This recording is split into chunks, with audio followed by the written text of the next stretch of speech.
suis née au Liban et je suis chrétienne et j'ai vraiment eu, comme beaucoup de chrétiens d'Orient, une éducation religieuse et donc c'est très important Noël et les fins d'année. Et on allait à l'église et c'est l'hymne qui me rappelle mes grands-parents.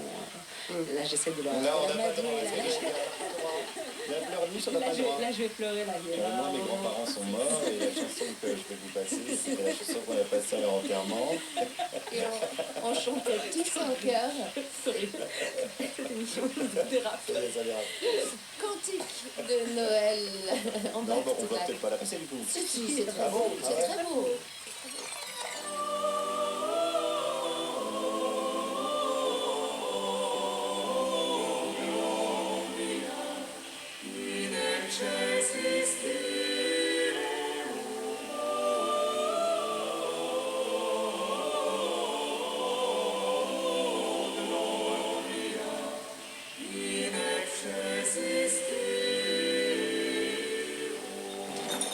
Et alors c'est là qu'on voit les différences Alors là, il y a d'éducation. clairement une grosse différence d'éducation. Parce que là où vous chantiez à l'église, Guillaume Meurice, dans sa famille, à Noël, il chantait Renaud, période reggae à la Gainsbourg, et le Père Noël noir, il est noir C'est ça. parce qu'il est tombé dans la cheminée. Exactement. Il faut Faut lui- pas spoiler non plus la chanson, mais c'est un peu ça. Ouais. On n'écoute que le refrain, donc on peut un peu en Ah, on parler. écoute le refrain. Bah oui. C'est dommage parce que dans l'intro, il dit je crois pas au Père Noël, pas plus que je crois à la semaine de 35 heures. C'est vrai. C'était sacrément prémonitoire. Renaud, de toute façon, il est prescripteur. Là, il appelle à voter François Fillon, bam, il gagne. C'est un mec qu'il faut suivre. Renaud, donc le Père Noël noir, c'est votre refrain de Noël en famille. Petit papa Noël, toi tu es descend du ciel, retourne-y vite fait bien fait avant que je te colle droite. Avant que je t'allonge une patate, que je te fasse une tête au carré. Back to back sur France Inter, Léa Salamé, Guillaume Meurice, je récapitule. Je devrais pas être à votre place parce que c'est difficile de trancher. Ah, là, c'est carrément Là, du style. je sais pas qui donnerait le point. Moi, Ouais, vous voyez, je c'est- mettrais- J'ai eu du mal, Ouais. j'ai eu beaucoup de mal. Je Ouais. récapitule donc Divine Marine, le titre le plus agaçant de Ça tous va. les temps, un point pour Meurice. Bon, David ok. Bowie, Changes contre Daniel Gérard, Petit Gonzalez, un point pour Léa. Et ici, je dois avouer que ce sont de telles différences culturelles que j'ai du mal à trancher. Il faut trancher, mais... Mais comme 2017 s'annonce quand même difficile, hein, je trouve que du coup, commencer l'année en cassant la gueule du Père Noël, c'est un petit peu dur. Aïe, aïe, aïe, je sens bien. Mais la tristesse. en même temps, j'ai quelques soucis et quelques angoisses avec le sacré en ce moment. Hein. Oui, parce qu'il faut Le rappeler aux sacré, auditeurs que Dieu n'existe pas les du tout. cadeaux, Vous tout faire ça. un match nul chaud, là Non, je choisis donc le reggae de Guillaume Meurice pour rester plus léger et aborder 2017 sans la religion, sans les cathos, sans Fillon. Voilà. Victoire Guillaume Mon Meurice. Dieu, on a les prévisibles. On a les prévisibles dans cette émission. Marine Le Pen, François Fillon, la religion. On est dans les classiques de France On Inter. a tout donné. Je vais repartir à côté. Qu'est-ce qu'on dit aux auditeurs pour cette nouvelle année? On a une très belle année. 2017, mieux que 2016, ce sera pas trop difficile. Bah, on a peur quand même. Hein. Vous Mais avez non, peur mais faut pas avoir peur, faut arrêter d'avoir peur. On a Mais il n'y a pas pas peur. peur, il a dit Jean-Paul II. Bon, c'est la victoire de l'anti. Du coup, je sais pas si vous De toute manière, c'est un anti-système qui va gagner. Donc, Ouais, de toute ils façon. sont tous anti-système, Bon, même alors, Macron. enthousiasme. Mais évidemment, Enthousiasme, Il faut joie. faire bouger vos culs aux gens. Ok. Voilà, c'est ça qu'il faut avoir comme message. Et danser. Et bougeons nos culs aussi. Danser parce que c'est le réveillon. Faites l'amour. Et faites l'amour. Ouais. Très bien. Bonne année à tous. Merci beaucoup. Salut. Le dimanche soir sur France Inter, à partir de 22h, état d'esprit, Méditation, lâcher prise, instant présent, être soi. Noël Bréham. Ce dimanche, nous évoquerons les haïkus. Qu'est-ce que exister, nommer ses émotions, prendre du recul, ralentir, vivre, respirer. C'est ça, un haïku. État d'esprit, tous les dimanches soirs sur France Inter, Alors, à demain, à partir de 22h. avec Gémenis. Passez de bonnes fêtes de fin d'année et pensez à organiser votre retour si vous prévoyez de rentrer tard. GMS, assurément humain. H-1, très bonne fin d'année sur France Inter, il est 23h.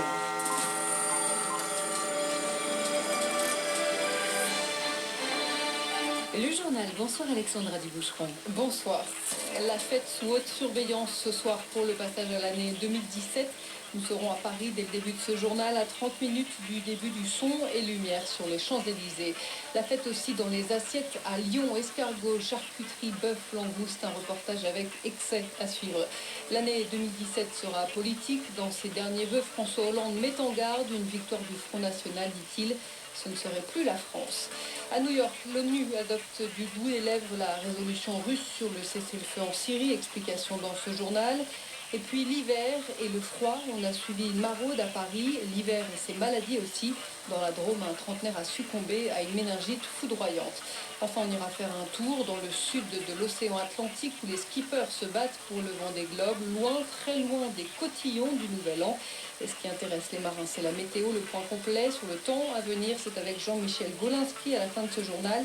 7 départements du nord de la France sont sous vigilance orange, neige, verglas ce soir. France Inter. Plus qu'une heure donc avant le passage à 2017, une heure avant de s'embrasser et de se souhaiter plein de belles choses pour cette nouvelle année. Des célébrations et des spectacles sont organisés un peu partout en France, le tout sous haute sécurité. 100 000 gendarmes, policiers et militaires sont déployés sur tout le territoire ce week-end. Et à Paris, pas de grands feux d'artifice au pied de la Tour Eiffel, annulés comme l'an dernier pour des raisons de sécurité. À la place, un son et lumière dans une demi-heure sur les Champs-Élysées. Les Champs-Élysées, c'est là où vous vous trouvez. Thibault Lefebvre pour France Inter. Et d'abord, Thibault, vous nous le confirmez, le dispositif de sécurité est très important ce soir dans le secteur des Champs-Élysées. Eh bien, on n'avait pas vu ça depuis l'Euro. Les Champs-Élysées prennent des allures de fan zone. 1700 fonctionnaires mobilisés par la préfecture de police de Paris, 2000 agents de contrôle, 400 secouristes, des personnels médicaux, des policiers en civil, des patrouilles et un dispositif aussi visible qu'efficace. Filtrage des piétons au niveau de toutes les entrées sur les Champs-Élysées, près de 2 km de barrières, des plots, des chicanes, des camions de police qui barrent les accès. Bref, le dispositif de sécurité a été pensé pour éviter toute intrusion de véhicules. La crainte des autorités, c'est bien sûr le scénario des attentats de Nice et de Berlin, une attaque imprévisible au camion fou. Alors ça, c'est pour l'aspect sécuritaire. Et côté fête, ça s'annonce comment? Eh bien, ça arrive, petit à petit, les gens sont de plus en plus nombreux. 400 000, peut-être 500 000 personnes sont attendues dans une heure sur les Champs-Élysées. Une ambiance de plus en plus festive depuis un peu plus d'une heure maintenant, avec la fermeture à la circulation de l'ensemble de l'avenue. Des dizaines d'enceintes diffusent des musiques typiquement parisiennes, des reprises comme Champs-Élysées de Jodassin. Il y a aussi des projections sur 5 écrans géants, des vidéos d'exploits sportifs, des images des principaux monuments parisiens ou des clips de promotion pour la candidature de la capitale aux Jeux Olympiques de 2024. Les spectateurs attendent dans un froid glacial, -1, -2, peut-être -3 degrés. Ils attendent le coup du spectacle, 10 minutes d'animation visuelle sur l'Arc de Triomphe, des jeux d'optique qui ouvrent un spectacle d'une vingtaine de minutes et qui se termineront par le traditionnel décompte de minuit. Merci Thibault Lefebvre en direct des Champs-Élysées à Paris ce soir pour France Inter. Et on vous retrouvera justement tout à l'heure à minuit pour le décompte. De Paris, on file à Lyon parce que dans la capitale des Gaules, eh bien, les célébrations ont déjà commencé. Au Halles de Lyon, Christophe Vincent a rencontré quelques fêtards un peu en avance. Au Halles Paul Bocuse, on rend hommage au pape de la gastronomie sans attendre le réveillon. Julie sert des escargots toute la journée. Ils ont pas peur les clients, hein. Mais bon, je lui dis, ils réveillonnent le soir et puis le lendemain, donc ouais, ils sont bien. Ça c'est les prémices, c'est du réveillon. C'est 15 jours, il faut que ça dure longtemps. Donc on démarre à midi, tranquille et on finit fort. Le fil rouge, un marathon de combien? Au moins 48 heures. C'est la mi-temps. Là, on rattaque le match après, à 14h, on reprend. Vers 6-7 heures du matin, ça va s'arrêter. Après le lendemain, il faut travailler, donc si ça dure trop tard, ça va être compliqué. Qu'on a 20 ans, non, mais qu'on n'a pas loin de la cinquantaine, ça va être un peu plus compliqué. Pour ces bons vivants, prémisse ne veut pas dire amuse-gueule. On a fait quelques escargots tout à l'heure, un peu de charcuterie maintenant. C'est une mise en bouche, on peut dire. Une bonne mise en bouche. C'est un vrai réveillon qui est à 40h le matin. Escargot, puis un petit morceau de bœuf. Macon blanc, tranquille. C'est comme une cheminée, on la chauffe lentement, faut pas casser les briques. Il y a des bulots, il y a des crevettes, des jumbo. C'est une préparation de l'estomac pour ce soir, non? Tout à fait, ouais. Avant les escargots, la langouste et le sanglier, on va prendre, non? Sanglier, ouais. Ou de la biche. Christophe Vincent, France Inter. Des vœux émus et graves ce soir pour François Hollande, les derniers de son quinquennat, vous les avez entendus sur France Inter à 20h. Et à quelques mois de l'élection présidentielle, élection à laquelle on le sait maintenant il ne se représentera pas, il met en garde la gauche contre la dispersion, synonyme d'élimination. Et au passage, le chef de l'État tacle les programmes de François Fillon à droite et de Marine Le Pen pour le FN. Écoutez. Dans à peine 5 mois, vous aurez, mes chers compatriotes, à faire un choix. Il sera décisif pour la France. Il y va de son modèle social auquel vous êtes attachés, car il garantit l'égalité de tous face aux aléas de la vie, et notamment la santé. Il y va de ses services publics essentiels, et notamment l'école de la République, là où beaucoup se joue, et notamment pour la jeunesse, qui est notre espérance.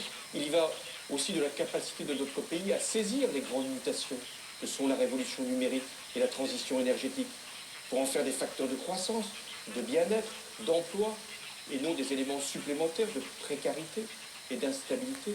Il y va enfin de nos valeurs. La France, elle est ouverte au monde, elle est européenne, elle est fraternelle. Comment imaginer notre pays recroquevillé derrière des murs, réduit à son seul marché intérieur, revenant à sa monnaie nationale, et en plus, discriminant ses enfants selon leurs origines? Et ce ne serait plus la France. François Hollande, dans cette allocution d'une dizaine de minutes, le chef de l'État a aussi défendu l'accord de Paris sur le climat menacé par Donald Trump, le futur président américain. Et avant d'aller saluer les forces de sécurité présentes sur les Champs-Élysées pour cette soirée de festivités, le président, dans ses vœux, est longuement revenu sur le contexte de menaces terroristes. Il a annoncé qu'il se rendra lundi en Irak pour saluer les soldats engagés auprès de la coalition internationale. En Irak, où la bataille de Mossoul s'intensifie 2 jours après le début de la deuxième phase de l'offensive des forces gouvernementales et de leurs alliés contre les djihadistes. 2 forces d'élite irakiennes ont notamment réussi à faire la jonction aujourd'hui dans l'est de la ville et elles avancent désormais vers le fleuve Tigre et l'ouest de la ville totalement sous contrôle djihadiste. Le Quai d'Orsay condamne l'odieux attentat de ce matin dans la capitale, Bagdad. 2 kamikazes du groupe État islamique ont tué près de 30 personnes sur un marché de la capitale. Ce soir, Jean-Yves Le Drian, lui, est en Jordanie. Le ministre de la Défense célèbre le Nouvel An sur une base française avec les pilotes de Rafale engagés contre le groupe État islamique. À New York, le Conseil de sécurité de l'ONU adopte à l'unanimité la résolution russe sur l'accord de cessez-le-feu en Syrie. La trêve conclue jeudi sous l'égide de la Russie et de la Turquie est globalement respectée, mais les diplomates onusiens ont mis quelques bémols. Frédéric Arbonne. Quand les mains des 15 membres du Conseil de sécurité de l'ONU se lèvent pour approuver la résolution, l'ambassadeur russe affiche un large sourire. La Russie obtient la victoire diplomatique qu'elle souhaitait, un vote rapide à l'unanimité avant le changement des membres du Conseil pour consacrer sa prédominance dans le dossier syrien. Le représentant de Moscou se permet même d'ironiser sur les sceptiques qui ne croyaient pas à l'initiative russe et il prédit que 2017 sera l'année du règlement politique de la crise syrienne. Mais le soutien unanime au cessez-le-feu actuel ne donne pas carte blanche aux parrains russes et turcs du processus en cours. Le texte initial a ainsi été modifié pour que l'ONU conserve la maîtrise des négociations de paix entre les différentes parties syriennes. Les Nations Unies seront ainsi associées à la rencontre prévue au Kazakhstan à la fin janvier. La France et les États-Unis demandent également plus de clarté sur les groupes armés concernés par le cessez-le-feu et ils parlent d'une trêve fragile. L'accord est donc à minima et sur un texte volontairement imprécis, mais il confirme qu'en 2016, la Russie a bien été le maître du jeu dans le conflit syrien. Washington, Frédéric Arbonne, France Inter. L'Égypte s'apprête à rendre aux familles les corps des victimes du crash du vol MS-804 d'Égypte Air en mai dernier en Méditerranée. L'opération commence demain pour les restes des 40 passagers égyptiens. Aucune date n'a été précisée pour les 15 passagers français. Il est 23h08 sur France Inter. En France, jusqu'à présent, on a eu bien du mal à percevoir l'hiver. Le mois de décembre a battu des records d'ensoleillement, mais ces derniers jours, les températures ont chuté. Le plan grand froid a été déclenché par les préfectures dans plusieurs départements. Niveau 1 pour la Haute-Marne, la Marne, la Somme ou encore la Seine-Maritime. Niveau 2 même pour l'Oise jusqu'au 2 janvier. Le plan grand froid est déclenché dans de nombreux départements en raison donc de la chute des températures. Paris est épargné pour l'instant, mais hier il a fait moins 2 degrés dans la capitale. Alors une équipe de la protection civile en lien avec le SAMU social a fait une maraude toute la journée. Sandrine Etoa-Andeg la suit pour France Inter. Bonjour, c'est la protection civile. Les passants ou les riverains qui voient des personnes sans abri, en fait qui sont au bord de leur immeuble ou qu'ils ont aperçu, compte tenu de la température, appellent le SAMU social pour leur dire à telle adresse, il y a une personne, un homme, une femme, etc. qui est là. Et donc le SAMU social enregistre l'appel et il répercute donc à l'équipe qui est en maraude pour lui dire voilà, vous avez une personne à tel endroit. Aujourd'hui particulièrement, on a énormément de signalements. Vous avez besoin de rien, vous avez ce qu'il faut? Ça arrive souvent, des refus comme ça? Ça arrive de temps en temps, il y a des gens qui ne veulent pas d'aide. D'aucune sorte? Voilà. Et du coup, vous allez à un autre signalement, une autre adresse. Voilà, on va continuer sur l'itinéraire, sur toutes les adresses qu'on nous a données, on va continuer. Bonjour, c'est la protection civile. Vous avez besoin de quelque chose? Une boisson chaude? On va signaler jusque sur le trottoir là, il manque des vêtements. Il a pas mal de couvertures. Qu'est-ce que vous faites, madame? Je vais lui donner quelque chose. Qu'est-ce que vous lui apportez? Cassoulet, confit de canard. Je le fais de tout cœur, parce que vraiment, c'est atroce, quoi. Le reportage de Sandrine Etoa-Andec pour France Inter. Avec le froid, le givre et les trottoirs gelés dans le nord, les secours sont intervenus plusieurs fois ces dernières heures pour des piétons victimes de chutes, notamment dans la métropole lilloise. Résultat de 150 fractures. Et puis à Paris, toujours en raison du gel, le 3e étage de la Tour Eiffel a été fermé ce samedi toute la journée. Les services de santé en alerte cet hiver. La grippe, la gastro-entérite et la méningite. À Dijon, 30 000 personnes sont invitées à se faire vacciner dès la rentrée de la méningite, après 3 cas, dont 2 mortels découverts dans la communauté étudiante. Un 3e cas mortel vient d'être annoncé à Montélimar dans la Drôme. Un homme d'une trentaine d'années a succombé à une méningite foudroyante jeudi après son arrivée aux urgences. Tommy Cataneo. Ce sont d'abord les pompiers qui prennent l'homme en charge. Ils interviennent chez lui à Bonlieu-sur-Roubion vers 15h. Son état nécessite une hospitalisation. Les symptômes de la méningite sont de violents maux de tête, de la fièvre et des vomissements. Mais le trentenaire décède peu après son arrivée aux urgences de Montélimar. Tout de suite, l'ARS, l'Agence régionale de santé, est alertée. Elle a dressé une liste des personnes susceptibles d'avoir été infectées. Selon l'ARS, ça ne concerne pas beaucoup de monde. Pour être contaminé, il faut une exposition prolongée d'au moins 1 heure et en face à face. Généralement, il s'agit de la famille ou des amis proches qui ont côtoyé le patient ces 10 derniers jours. Des membres du personnel de l'hôpital de Montélimar ont quand même reçu un traitement préventif, de même que les 4 pompiers qui ont transporté l'homme aux urgences. Des antibiotiques pendant 48 heures, mais le risque de transmission est faible. La bactérie ne survit pas à l'air libre. Tommy Cataneo, France Bleu Drôme Ardèche pour France Inter. 3 personnes sont mortes cet après-midi dans un incendie à Fontenay-sous-Bois, dans le Val-de-Marne, en banlieue parisienne. Une femme et 2 enfants ont chuté d'une fenêtre ou d'un balcon du 13e étage pour échapper aux flammes. Un enfant d'environ 8 ans se trouve dans un état grave et un homme choqué a été pris en charge par les secours. Tous feraient partie de la même famille. Une pensée ce soir pour les skippers du Vendée Globe solitaire plus que jamais. Aux 12 coups de minuit, Jean-Pierre Dick aura autre chose à faire que d'embrasser des sirènes. Il pointe à la 4e place du classement de la course. Et cette journée, elle sera comme les autres. Sur le papier, elle est particulière. Dans les faits, elle l'est pas vraiment parce que c'est vraiment la mer qui dicte le ton. Vous voyez là, le vent va monter, il va y avoir un gros coup de vent à passer. Et donc voilà, ça va être le rythme de ma journée. Donc ça va être difficile de vraiment être dans la fête, être dans la communion avec les autres. C'est vraiment la course qui est toujours là et on ne peut pas dire qu'on est vraiment décontracté. Ce qui va être sympa, c'est d'appeler 1 ou 2 amis aussi. Voilà, c'est ça aussi la fête pour moi. La communion avec autrui, parce que bon, finalement, comme ça, tu veux la fête, c'est d'être avec les autres. Là, on est tout seul, donc c'est par définition, faire la fête, c'est pas dire ça, quoi. Ça va être de passer un milieu de fil, à des bons amis, ça fait un peu moment amical. Sachant que toujours, le problème dans cette truc-là, c'est qu'on vous raccrochez, vous vous retrouvez tout seul dans votre bateau, il se grille, vous avez vos problèmes à gérer, vous retombez dans le dur. Le skipper Jean-Pierre Dick, 4e au classement du Vendée Globe, il a passé le Cap Horn hier et remonte à présent vers les côtes brésiliennes. En tête, c'est toujours Armel Lecléache, le marin breton sorti de l'anticyclone, conforte son avance à 152 000 d'Alex Thompson. On revient en France pour un point sur la météo. La météo avec les chapons fermiers de Loué. Authentique chapon fermier. Et la météo ce soir, elle est signée Jean-Michel Golinski de Météo France. Pas de changement notable pour ce premier jour de l'année 2017 avec à nouveau de fréquentes gelées vers 0-5 degrés en fin de nuit. Il fera un peu plus doux sur les côtes de la Manche et de la Méditerranée. Le brouillard givrant sera à nouveau fréquent avec une évolution lente, voire même nulle parfois en journée et toujours une meilleure chance d'éclaircies pour les régions montagneuses et du quart sud-est. Le fait nouveau est l'arrivée cette nuit de fines pluies par la Manche qui risque de donner du verglas en cours de nuit de l'intérieur de la Bretagne à la basse Normandie, mais surtout sur les départements situés au nord de la Seine et placés en vigilance orange. Au meilleur de l'après-midi, comptez sur 2 à 4 degrés dans la moitié nord, localement encore 0 sur la Lorraine, mais déjà 11 sur le Finistère. Il est prévu 8 à 11 degrés dans le sud-ouest et 13 à 16 près de la Méditerranée. C'était Jean-Michel Golinski de Météo France.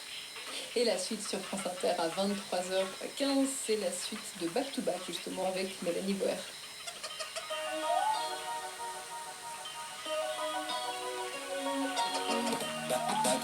Spécial 31.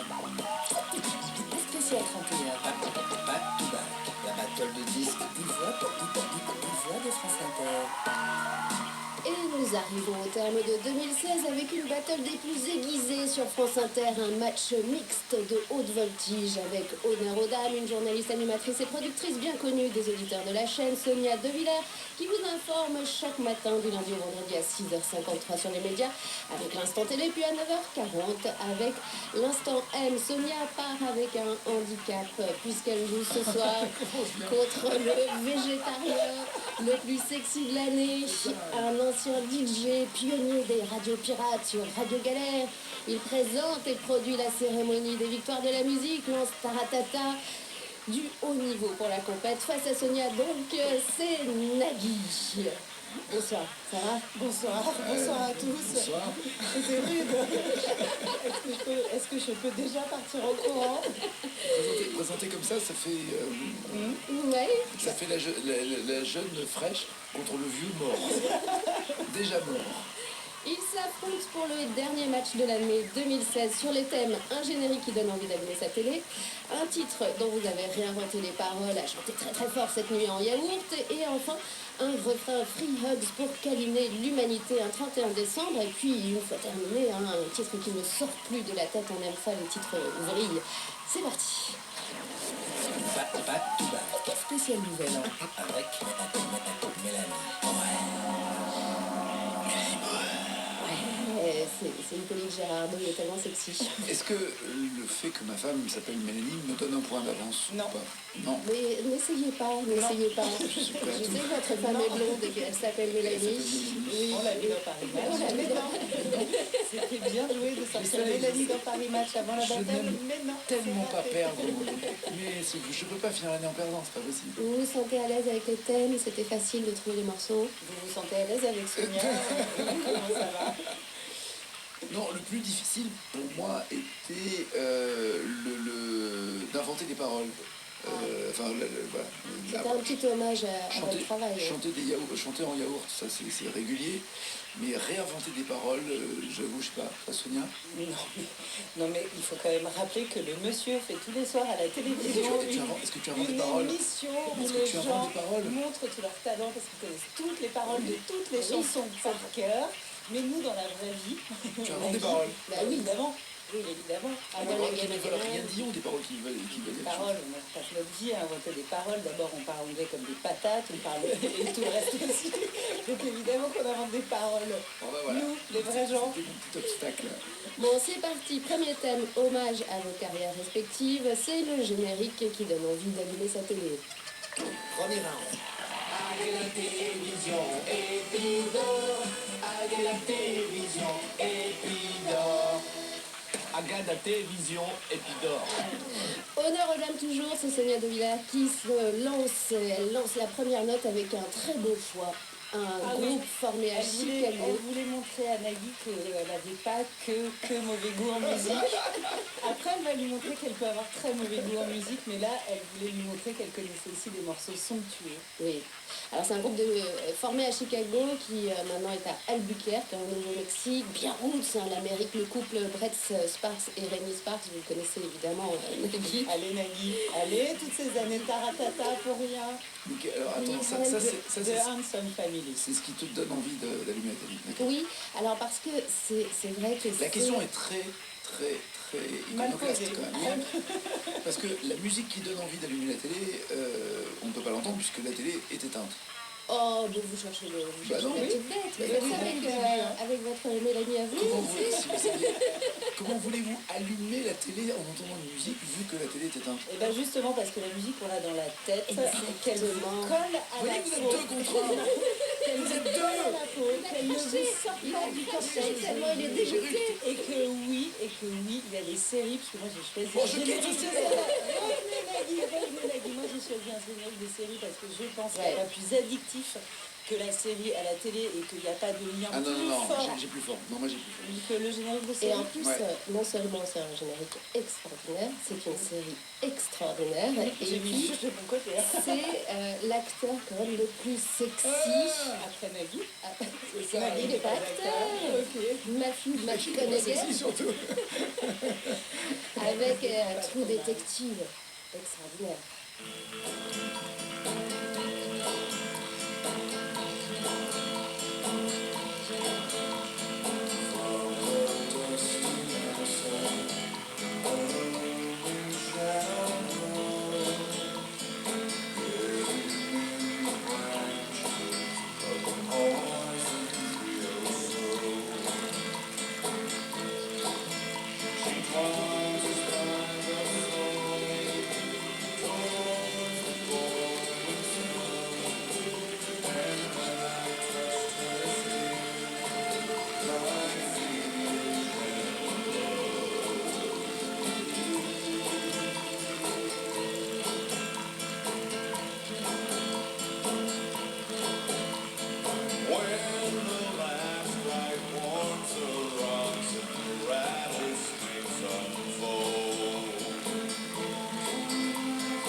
Le générique de la saison 1 de la série True Detective.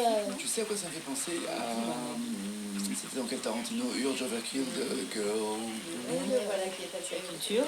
Non, si, Oui, c'est une chanson absolument l'esprit mexicain, non, un peu. Et moi, en fait, le truc, c'est que je pense qu'il n'y a pas de lien plus fort entre le téléspectateur et la télévision qu'avec les séries, parce qu'il y a quelque chose comme ça d'extrêmement affectif qui vous habite entre chaque épisode, et même quand les saisons sont terminées, ça continue de vivre en vous, et à la télé aussi, et le générique aussi, pardon.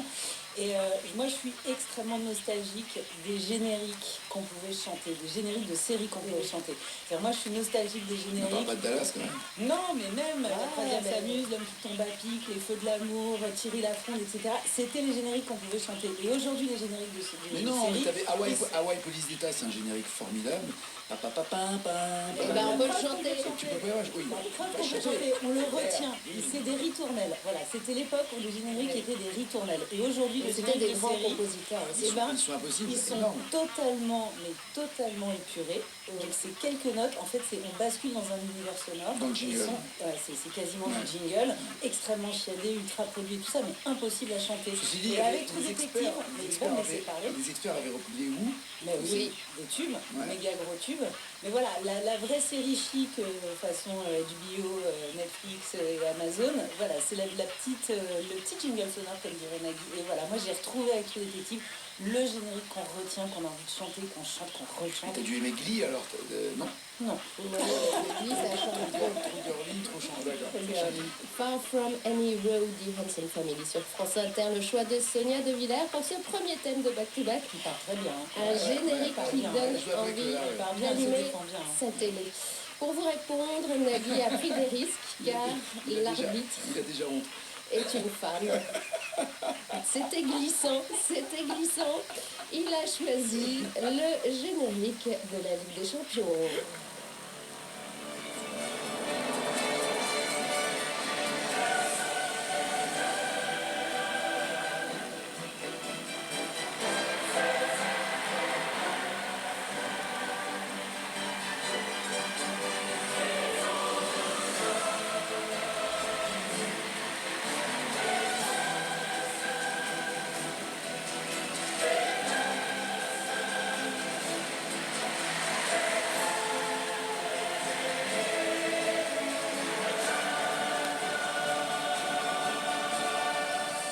Eh bien, moi, je vous le dis, Nagui va finir dictateur. Si, et au Kyrgyzstan, en plus, ou au Kazakhstan. On dirait effectivement que quelqu'un va retirer Excalibur de son rocher. Ou que Macron a fait un discours. Mais Non, mais ça file la chair de Ah, poule, ça. c'est extraordinaire. Non, mais t'as Oui, gagné. La non, sauce Hollande, là, t'as gagné. Excusez-moi, c'est moi l'arbitre. C'est donc une adaptation faite à partir de l'œuvre issue des Coronation Sentence, hymne de couronnement. Hein, c'est Handel au départ, c'est 1727, remanié par Tony Britton pour l'UEFA, pour la Royal Philharmonic Orchestra. Je vous l'avais Et il dit. y a 3 langues, c'est ça? Oui, il y a 3 langues pour le texte. Nous sommes les champions. Ouais, enfin, non, ça dit juste ça, on est les champions, on est les rois, on est les plus forts. Ouais, mais ça file la chair de poule. Ça fait totalement la chair. Et là, chaque